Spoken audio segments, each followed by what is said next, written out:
So let's talk about some of that other stuff, some of that sundry. You mentioned David Carr. Derek. What, a colleague of yours, yeah, there we go. Has he given you a tip?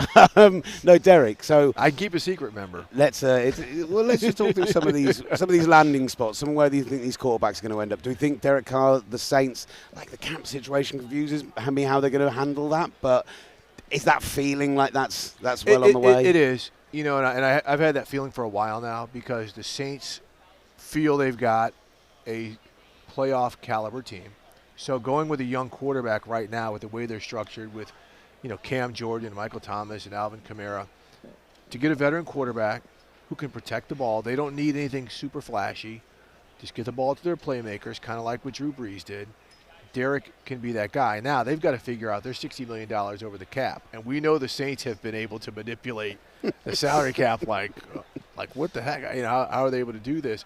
So they have to figure that out. We have to figure out if it's going to be a trade or if it'll be free agency. And I don't think, I've said this all along, it will be a trade. I don't think Derek Carr wants to agree to whatever team he's going to give up draft picks that could weaken their roster to bring him in. And I don't think he wants to help the Raiders, you know, get draft picks that could help fortify their team based on his departure. What do you think about the Lamar Jackson situation? Yeah. It looks like they're potentially going to franchise tag him to kind of move it down the road. But realistically, is he going to accept that? Do you think that's going to affect the relationship too much going forward? What do you see the future for Lamar Jackson at this moment in time? Yeah, well, I think they're going to franchise tag him just to make sure that nobody else can get their hands on him while they work out a deal. Look, I know the organization, some people in there who make the decisions, they love this man. For the person he is, for the player he is, and for some of the history they feel that he can make being their quarterback. At the same time, he wants the Deshaun Watson contract, and that, based on it when you talk to, is the outlier. $230 million guaranteed, the whole deal. I don't think they necessarily want to guarantee the whole deal. So there's the clash. And I think it could get ugly because he has no agent to be a buffer.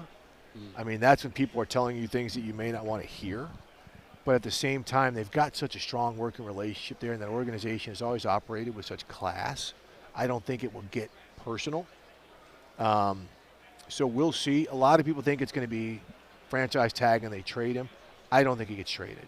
I don't think that happens, again, just because I know how much he means to so many people in that building, in that city. Plus, they have to find a quarterback similar to him because they've built their whole roster to kind of play with a quarterback like him. So I think he ends up there, but it is really going to have to take, you know, some needle moving on both sides to get that deal done. And some relationship rebuilding as well, because, you know, we heard speculation from inside the building about just how healthy he was or wasn't, whether or not he could have potentially played through the injury. Like, you know, as much as we talk about football as this brotherhood and the greatest team sport in the world, it's clearly there were people there who weren't happy with what happened this year, including Lamar himself. And so, you know, we've got to become September a lovely harmonious group again. Look, we've seen things a lot uglier than this get settled once a contract is taken care of. And for anybody, you know, who second-guessed his injury, like, man, you know, if he was under contract, he would have played. I think he's too much of a gamer. I think he loves playing too much. But you also can understand, you know, after seeing what happened to some players, you know, who are in a contract year and then all of a sudden get hurt and they don't get their money.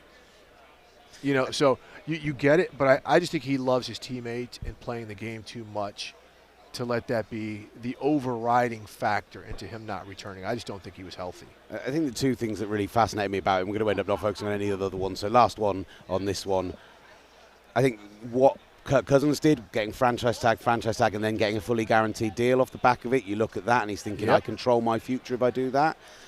And then how much does the Deshaun Watson deal now affect any of these deals for these young guys when they're saying, well, look, if this guy's getting fully guaranteed $200 million plus this kind of crazy money, we see NBA contracts, we see MLB contracts. Where's the love for us in this front? Well, I mean, the thing is, you talk about NBA, MLB, those are all fully guaranteed. Remember, Deshaun Watson and Kirk Cousins are the only players to have fully guaranteed contracts all the way through, right? Everything else is you get a signing bonus or bonus money, and then if you get hurt, they can cut you and blah, blah, blah. You don't get what's scheduled to be the rest on your salary. The The Deshaun Watson contract will have an impact. We're seeing it there. We saw it in some of the structure of the Kyler Murray deal last year. But he didn't get a fully guaranteed deal, but the money was insane. And the reason, and I'm so glad you brought up Kirk Cousins and the franchise tag, that's why these quarterback salaries are out of control. Because when he got tagged those 2 or 3 straight years in Washington, and people are like, this dude is getting $28 million a year and has never been a Pro Bowler like me, that's the baseline for my contract. So that's why you see Aaron Rodgers getting $50 million a year and things like that. So remember, Dak Prescott, before he signed his long-term deal, said he would play on continued franchise tags because the money would be perfect. He'd be set for life for one of those. So I don't think any player wants to play on a 1-year deal with no security, knowing that they could get hurt. But if that's what it comes down to, the money is going to be about $45 million for Lamar to play on a franchise tag. So it's not a bad amount of scratches. Yeah, I'd take it. I'd take it. I would just take it. I just don't see why every quarterback doesn't employ Mike McCartney, Kirk Cousins' agent. I just don't see why everyone does that, 'cause he is unbelievable.